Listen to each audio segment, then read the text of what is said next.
Alright guys, welcome back to my YouTube channel, Simpleng Lutong Bahay ni Kuya Alex. Magluluto po tayo ngayon ng tahong with twist. Magandang hapon nga pala sa lahat ng mga kabahay natin dyan. Yung mga nagre-ready na ng hapunan ng inyong mga anak at asawa na pauwi galing sa trabaho. Alright, nahimay na natin ang ating talbos, ang ating ingredients, nahiwa na rin natin. Okay, so magigisa na tayo.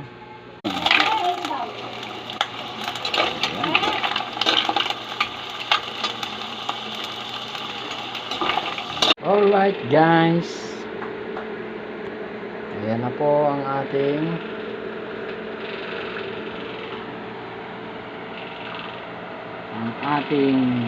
tahong, fried tahong.